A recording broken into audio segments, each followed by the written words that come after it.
quiero proponerte algo. Ya estamos. Me va a proponer la manera en que vamos a hablar hoy día. Usted no se asuste, ¿ah?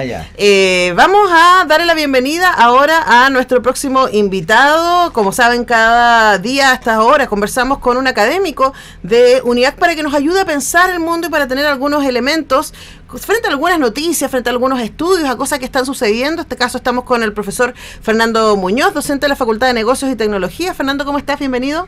Bien, muy bien. Muchas gracias por invitarme. Viste, te escuchas y te ves perfecto. Estábamos preocupados de que se escuchara y se viera bien. Está todo bien. Bueno, y la razón por la que estamos con Fernando acá en el estudio es porque hace pocos días salió un estudio hecho por Laborum, que como saben es una página web sobre todo que trabaja reclutando y contactando personas que buscan trabajo con personas que quieren dar trabajo, eso básicamente, y ellos hacen cada cierto tiempo estudios del estado actual de la economía. El dato fue brutal, pero yo creo que la mayoría de la gente que nos está escuchando les va a resultar dolorosamente familiar, porque las conclusiones de este estudio, entre otras cosas, fue que el 21% de los encuestados señaló que tan pronto como reciben su sueldo, lo destinan en su totalidad al pago de deudas. El 23% indicó que su remuneración le dura menos de una semana. El 25% dijo que le alcanza para 2 semanas. El 8% dice que le dura una semana y solo el 15% indicó que le alcanza para 3 semanas y el 8% que su salario le rinde para todo el mes. O sea, hay solo un 8% de trabajadores y trabajadoras en Chile que viven con su sueldo hasta fin de mes y después reciben su sueldo y siguen hasta el siguiente mes como una persona más o menos normal, diríamos, ¿no? Pero el tema es que la normalidad en Chile es vivir haciendo bicicleta. Eso es lo que diríamos, ¿no?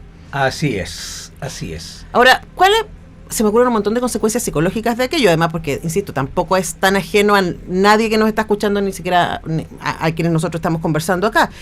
Pero ¿qué dice eso de la manera en que está organizada la economía a términos macro, no en términos micro? Bueno, mira, debo comentarte 2 miradas con respecto a esto. En primer lugar, Laborum hace un estudio muy interesante que es preocupante, ¿ya? Pero desde el punto de vista académico debo agregar que además el estudio se queda corto, lo que lo hace más preocupante todavía.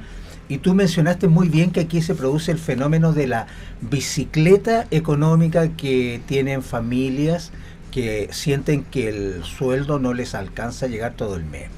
Quiero agregar de que Laborum hace este estudio entrevistando a través de entrevistas de más o menos 1.400 personas en varios países. Igual es un grupo importante. Sí, es una buena muestra. Estadísticamente, una muestra interesante que da como para que las conclusiones sean significativas estadísticamente, ¿ya? Y es en varios países y demuestra que el endeudamiento en las familias, ¿ya?, está en un periodo en que hay lo que llamamos el sobreendeudamiento, que es esta situación en que se debe más del 50% de lo que se recibe como ingreso. Ahí aparece esta figura del sobreendeudamiento y es un porcentaje importante de la familia, ¿ya? De hecho, quiero agregar, además de lo que tú comentaste, algunos otros elementos. Por favor. El profesor llegó con la tarea muy bien hecha. Gracias. El 83%, por supuesto que considera que el sueldo es insuficiente, ¿ya? Y el saldo, 17%, considera que es suficiente. ¿Y en qué gastan las familias el dinero o el sueldo que reciben? El 54% lo gastan en la vivienda, ¿ya?, en deuda, en pagar deuda el 16%, en alimentación un 14%, y de ahí va reduciéndose los porcentajes. También es interesante identificar que en este estudio el 91% de los entrevistados reconoce que tiene deuda. O sea, oye, el 9, el 8% de esta muestra estadística no tiene deuda. O sea, ese es un dato muy importante, porque uno dice, y además coincide con el mismo porcentaje que dice que el sueldo le alcanza para llegar a fin de mes. Así es. O sea, solo un 8% de los chilenos viven con lo que generan mensualmente. Así es. Pero es bajísimo. Por eso que es preocupante la situación. Y fíjate que yo decía que hay un segundo aspecto ya que se queda corto. Pero antes de pasar a eso, también es interesante que se identifica en esta encuesta, en esta entrevista, que hay mucho apoyo, hay solidaridad. Fíjate que dentro de este marco de endeudamiento y de sobreendeudamiento, la encuesta hace referencia a que hay solidaridad, hay apoyo a la familia. Sí. Un porcentaje más o menos cerca del 50% de la deuda es apoyada por la familia. Y eso nos hace pensar situaciones que son muy domésticas en nuestro país.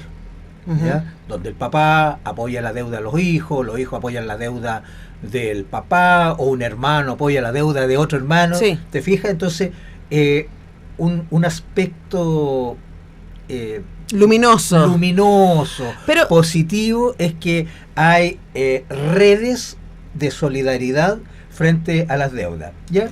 Ahora yo tengo varias preguntas respecto a lo que al camino que nos hiciste, Fernando. Una tiene que ver con, solo el 8% de los chilenos y chilenas encuestados, y yo estaba pensando en un montón de la gente de Chile Deudas, constantemente hace también estas encuestas. Yo he entrevistado muchas veces a Guillermo Figueroa, que es el director de Chile Deudas, hablando sobre esto, sobre el endeudamiento de los chilenos, y también cómo este número de endeudados, que son cerca del 90% de la población, claro, la mitad de ellos está en morosidad, porque no alcanzas a pagar todas las deudas. Entonces ahí yo me pregunto por el tema estructural, en dos sentidos. Sentido uno, que cuando tú describes en qué gasta la plata el chileno, ahí no aparece viajes al Caribe, no aparecen vacaciones, no aparecen objetos suntuarios. Hay un ítem pequeño ahí que dice recreación. Pero la mayoría de las familias chilenas gastan para sobrevivir, o sea, para las cosas ultra básicas. No es como que están endeudados porque son inconscientes, sino y gastan en cosas que no son valiosas, claro, o de primera necesidad, sino porque no les queda otra. Uno pareciera ser por el dato. Claro. Y segundo, ¿qué nos dice eso de la manera estructural en que está organizada la economía en Chile? Sí, y cómo las familias hacen esfuerzo por ahorrar también. Yo creo que ahí hay dos aspectos, ¿ya? Porque para analizar lo que tú señalas, hay que salir a mirar. Entonces uno puede salir a mirar, y traigo números, ¿ya?, de salir a mirar nuestros vecinos, y traigo números de salir a mirar a Europa. ¿Ya? Entonces ahí uno se da cuenta de que no todo es parte del sueldo mínimo, de los sueldos que se pagan en Chile, o de la estructura de la economía. ¿Ya? Solo por dar un ejemplo, y qué bueno que tocaste el tema porque tenía mucho deseo de tocarlo. Quiero decirte que como esta encuesta es internacional, ya el porcentaje que se ahorra en Chile, que decíamos que el 8%, es menor, mira, y fíjate bien en el detalle, es menor de lo que se ahorra en Argentina, que es un país que ha tenido dificultades, que es un 11%, es menor de lo que se ahorra en Ecuador, un 11%, menor de lo que se ahorra en Perú. Todos sabemos que Perú está pasando por un momento interesante desde el punto de vista de su economía, 16%, y Panamá, ya que aparece extraordinariamente bien, ya con una capacidad de ahorro de un 23%. Entonces, ¿qué es lo que pasa en Chile? Podríamos decir que la estructura económica es más frágil que Perú, que Ecuador, o podríamos decir que los sueldos mínimos básicos establecidos por ley son menores que los de Perú, Ecuador o Argentina. Me da la impresión, en la mirada académica, que no va por ahí la cosa. Y si seguimos saliendo al mundo, ¿ya? Y vamos, pero antes que vayamos a Europa. Antes que vayamos a Europa, dígame. ¿Puedo proponerte dos cosas? Sí. Yo viví en Buenos Aires, casi 2 años, ya, y a mí me llamaron muchas cosas la atención. Que la gente con la que yo me juntaba, pares allá, hay gente que estaba estudiando su doctorado, ¿cierto? Gente que estaba trabajando, gente de mi edad, casi todos tenían ahorros. Casi todos tenían, mira. Y yo, que me junto con gente que también son pares acá, que también son profesionales, yo casi no conozco gente que tenga ahorros en Chile. Buen punto. Y ese me gustaría que lo conversáramos. Y te tiro mi hipótesis. Dale. Mi hipótesis también tiene que ver con un efecto cultural. Claro. Porque hay muchas cosas que en Argentina, que es la experiencia que yo tengo porque viví ahí, que invitan al ahorro y no al endeudamiento, partiendo por la educación superior. Claro. O sea, nosotros en Chile, la gran mayoría de nosotros, por lo menos mi generación, salió al mundo profesional ya endeudado. Claro. O sea, antes de trabajar un día, tú ya tenías deuda, ¿no? Y por lo tanto empieza una cultura de endeudamiento donde es vivir así es la manera que conocemos vivir. Claro. Esa es una cosa. Y lo otro también, y aquí tú eres el experto, pero te paso el dato, por lo menos mientras yo vivía allá, habían cosas que eran muy baratas vivir. Claro. Lo más terrible de vivir en Buenos Aires es el arriendo, porque además sube cada 3 meses el 20%, es una locura, y estoy tirando un promedio, pero cosas como los servicios básicos, en esa época, hoy día cambió radicalmente, lamentablemente, era muy barato, y el supermercado era mucho más barato, y así claro, yo ahí me ataqué cuando, por ejemplo, en esa misma época tuve la posibilidad de ir a Londres, y me pareció que el supermercado en Londres era más barato que en Chile. Entonces también, el problema no solamente son los sueldos, porque uno dice en términos comparativos con el resto de la región, en dólares, exacto, en dólares Chile tiene sueldos altos, pero luego la mitad de los trabajadores chilenos... La canasta es cara. La canasta es súper cara. La canasta es y cara. El transporte es caro, y la vivienda es cara, todo es caro en Chile. Coincido plenamente contigo. Muchos de los que nos escuchan o nos ven han tenido la oportunidad de viajar fuera de Chile y comparar precios, y efectivamente una Coca-Cola en Europa es más barata que en Chile y cosas así, ¿ya? Y con respecto a esto de la cultura, me parece súper importante, y al final yo quisiera transmitir algo que como universidad nosotros creo que podemos apoyar para mover un poquito la brújula, ¿no es cierto?, en cuanto a la cultura del ahorro. Es necesario hacer algo, porque efectivamente, ya tú lo viviste en Argentina, ya hay una capacidad de ahorro distinta, una cultura de ahorro distinta. Que ahí yo entendí cómo sobrevivían a las fluctuaciones, porque yo no podía, me devolví de Buenos Aires sin entender ni la histeria, ni el peronismo, ni cómo sobrevivían a la crisis. Y una de las cosas que yo aprendí es que como tienen cultura del ahorro, cuando vienen estas fluctuaciones tan radicales, sí tienen de dónde agarrar.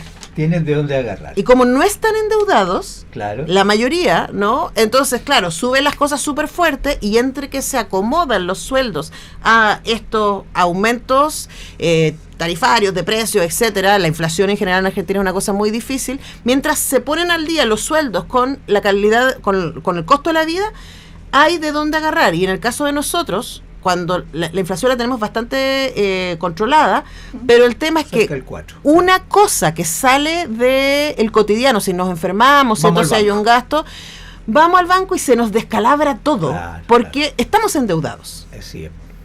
Bueno, mira, qué buen tema tocaste, porque nosotros, al no tener esta cultura de ahorro, ya recurrimos a la tarjeta fácil. Que además es fácil en Chile muy fácil, acceder al sistema. Pero si en la calle te ofrecen. Acá los chicos. A la entrada de todas las universidades hay personas de los bancos que te están ofreciendo cuenta corriente y tarjetas de crédito. Cuando todavía está, y ese es otro tema. Todavía no tienes ingresos. Podemos ir después a los datos, no hoy día, pero otro día, Fernando, podemos conversar sobre el endeudamiento entre los jóvenes. Sí, claro. No, es súper interesante. Pero dame unos minutos para ir a Europa, porque vamos a Europa. Para poder darle contexto a la situación chilena. Mira, tengo los datos yo de la Unión Europea, ¿ya?, de una institución que se llama Eurostat, que es la oficina de estadística oficial de la Unión Europea. Por lo tanto, podemos tomarlo como si fuera aquí en Chile la Comisión para el Mercado Financiero o el Banco Central, instituciones sólidas, creíbles. ¿Y qué nos dice? Dice que para el año 2022 el promedio de los hogares se situaba del ahorro, ¿ya?, era 12,7% de los ingresos, o sea, casi un octavo de los ingresos se dedica a ahorro. Primera cuestión. Recordemos que en Chile era el 8%, ¿no es cierto? Ya. Y dentro de eso hay países que son increíbles. Alemania, 19,9%. O sea, casi el 20% de los ingresos van a ahorro. Ni hablar de Suiza, 23,4%. Y ahí empieza a bajar uno con los Países Bajos, la antigua Holanda, ¿no es cierto?, 19%. Francia, 17%. Suecia, 16%. Italia, 9,8%. Y quise mencionar España porque somos como descendiente, Ujú. 7,6%. Entonces, Sigamos acosadores. entonces, Comamos y bebamos que lo mañana más moriremos. parecido nosotros somos al país más, no quiero decir más pobre, pero al país menos desarrollado de Europa. Fíjate, mira el detalle. Pero no podría ser, Fernando, y les recordamos que hablamos con el académico de la Facultad de Negocios y Tecnología de UNIAC, Fernando, que también tiene que ver con que en los primeros países que nombraste hay Suiza, Alemania, claro. hay muchas cosas que están garantizadas en términos Y de les permite ahorrar. que les permite ahorrar. O Pagan sea, porque buenos impuestos, me va a decir. pagan buenos impuestos, Claro. pero los impuestos se les devuelven porque tienen seguros de salud, tienen seguros de vivienda, pueden acceder a educación pública. Hoy me llevas a la contingencia. Claro, po, estamos ahí justo en esa discusión. Pagan impuestos y lo usa bien el Estado. Ujú. No, mira. O sea, ahí hay No una discusión respecto. Ahí hay un tema que Pero no nos vamos a meter en eso. no porque nos vamos a la meter eso, yo solo quiero Tú establecer sabes que para dónde va el comentario. Pero si al Estado de Suiza o de Suecia o de Italia las personas pagan un impuesto 20, 25%, ¿ya? Y el Estado recoge eso y responsablemente usa esos con eficacia y eficiencia. ahora, ojo, yo quiero establecer esto porque también es una convicción mía que y no son estados pequeños, porque hay muchas, o sea, ¿El número de personas? no hay el número de servicios. Ah, Porque no, claro, porque- porque parte de cierto discurso ha sido que achicar el Estado y hay que tener menos gente. Y es No, como, no. no, pues en estos países lo que se hace Hace muchas cosas el es Estado. que el Estado hace muchas cosas, hay mucho público. Hay Claro. desde los museos hasta escuelas, hospitales, Eso, clínicas, etcétera. efectivamente. Pero también hay No. otro elemento que me parece que es importante, y ya que hablamos de impuestos, pero solamente para tirar ahí un pelo morado en la conversación, que también tiene que ver con, yo creo, y probablemente en otra ocasión podemos analizarlo, el chileno medio paga hartos impuestos. En términos comparativos Sí, con... paga un 19% de IVA de todo lo que compra. Claro, si el Y problema... cuando tiene rentas superiores, ¿no es cierto?, a los 10 millones de pesos, paga impuestos. Claro, el problema es cuando entramos al 5% más rico de la población. Que en el caso de Chile, yo me acuerdo del dato hace unos años, no sé si todavía sea eso, pero el 0,2% de la población se quedaba con más del 19% del Producto Interno Bruto en Chile. Eso tiene que haber sido hace como 5 años atrás. No sé hoy día cuál sea esa... Son parecidos los números. Pero en más la o menos, y uno actualidad, dice, claro. bueno, el tema de la ilusión en Chile es muy fuerte, ¿no? Y yo por lo menos Uy. creo que ahí hay otro tema para meterse que tiene que Sí, ver con claro, cómo claro. hacemos que la gente que más... Eso da para otro programa. Sí, da para otra conversación, solo lo dejo ahí La como... evasión y la ilusión. Sí, que son cosas distintas, sí. porque la ilusión es legal, diríamos. Eso es lo que te quería decir para que nuestros oyentes no se confundan. La ilusión es tener un buen contador que aprovecha los beneficios, la franquicia y lo que la ley le permite. Claro, y cuando usted ve ahí una comilona en un evasión es restaurante, distinta. cuando viene a un restaurante y le dice, ¿usted quiere factura para esta comida? Y uno dice, algo puede estar pasando. Estoy dando un ejemplo súper cotidiano. pero Oye, claro, ese ya, es el tema. Pero fuimos- volvamos al endeudamiento porque es la realidad del 92% de los chilenos. Perfecto. Ya, entonces mira, volvamos al endeudamiento y volvamos a Chile. Te comentaba yo al principio de que el estudio de esta empresa internacional Laborum, ya que como tú muy bien dijiste, es como un intermediario entre los empleadores y los que buscan trabajo, ya es preocupante, y yo te comenté que puede ser aún más preocupante. Tengo acá los datos de un estudio reciente de enero del 2025 de la Comisión para el Mercado Financiero. La Comisión para el Mercado Financiero, lo mencioné hace unos minutos atrás, es una institución independiente, muy técnica, y que supervisa todas las compañías de seguro, todos los bancos, todas las AFP, todo lo que maneje dinero en forma formalizada. Es muy importante lo que estoy diciendo porque después remato con la informalidad. Entonces, ¿qué nos dice la Comisión para el Mercado Financiero en su último estudio con datos de hasta junio del 2024 acerca del endeudamiento? Entonces nos dice que la mediana de la deuda, ¿ya?, es de 1,9 millones de pesos, algo así como $1.850 hoy día. Esa es la mediana. La mediana es la que más se repite dentro de una muestra. Las personas con sobreendeudamiento, según la Comisión para el Mercado Financiero, un 16,5%, ¿ya? Son 950.000 deudores que están sobreendeudados, ¿ya? Y tienen una carga, el sobreendeudamiento tiene una carga financiera que, como comenté, es cuando tú debes sobre el 50% de tu ingreso mensual, ¿ya? Y el apalancamiento, que es un término un poquito más técnico, ¿ya? Pero es cuánto debes tú en número de ingresos, ¿ya? Está en este último estudio, ¿ya? En 2,3 sueldos. O sea, aparentemente, tomando todo el espectro que toma la Comisión para el Mercado Financiero, son varios millones de personas, mucho más que la muestra de Laborum, ¿ya? Dice que se está debiendo 2,3 veces el sueldo. Ahora, eso nos mete en un loop, uno podría decir, porque Obligado, ¿eh? Claro, porque por eso que es más preocupante todavía la realidad, porque no es una foto de un momento, sino más bien da cuenta de una mecánica con la que está funcionando el sistema financiero en términos macro y en términos micro. Y ahí viene muy bien lo que tú decías de la bicicleta, porque si no te alcanza para pagar y necesitas 2,3 veces tu sueldo para pagar tus deudas, y como tienes que vivir, te sigues endeudando. Y ahí venimos con la repactación, ¿cierto? Y con la posibilidad de juntar las deudas y rearmarlas. Y en todos esos procesos, igual uno termina pagando más. Sí, claro, por supuesto. Para estar más tranquilo, pero ese es otro tema. Ese es otro tema. Ahora, se nos va el tiempo, Fernando. Vamos hacia las conclusiones. ¿Qué es lo que sientes tú que deberíamos tener en cuenta a partir de estos estudios? Perfecto. Mira, yo recomendaciones que digo yo como Facultad de Negocio y Tecnología de la universidad, yo diría que hay dos recomendaciones. Una, que nosotros los docentes y los alumnos de la facultad deberíamos aportar en crear y promover programas de educación financiera, destinados principalmente a dos grupos: a los hogares de menores ingresos, porque la Comisión para el Mercado Financiero ya nos está diciendo desde hace rato que los hogares con menores ingresos son los hogares que están más endeudados. Y segundo, con los adultos mayores, entendiendo como tal a aquellos que tienen más de 65 años, porque la Comisión para el Mercado Financiero nos está diciendo que los adultos mayores que tienen ingresos bajo 250.000 pesos, el 50% de ellos está endeudado.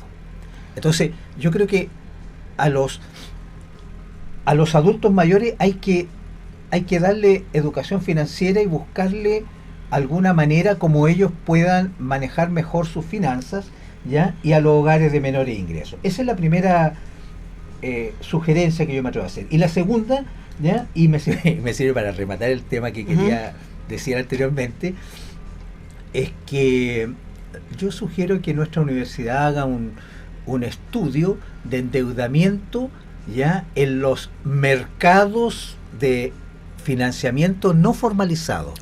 Porque la Comisión para el Mercado Financiero adolece de un tema. No registra las cajas de compensación, no registra las automotoras que prestan que de hecho, dinero. Mucho adulto mayor están en caja de compensación. Entonces, a mí me hace sentido que nuestra universidad pueda promover un estudio que levante datos, porque no los hay, ya, del mercado de endeudamiento no formal. Bueno, ahí hay una tarea para hacer. Ahora, a mí me parece que acá como Radio UNIAC podemos empezar a apoyar la idea de la educación financiera, especialmente cuando tenemos expertos como el profesor Fernando Muñoz, docente de la Facultad de Negocios y Tecnología, que nos puede ayudar en ese camino. Muchas gracias, Fernando, por venir. Muchas gracias por invitarme, un agrado. Vamos a la música y a la vuelta. Ya veo que llegó nuestro panelista de Viernes Star, así que en un ratito conversamos con el decano de Psicología, Gabriel Urzúa. Hermano, canta, que encanta su mal, espanta, su mal espanta. Hermano, canta, que encanta su mal, espanta, su mal espanta.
de ahí, tira pa' afuera, saca esa rabia.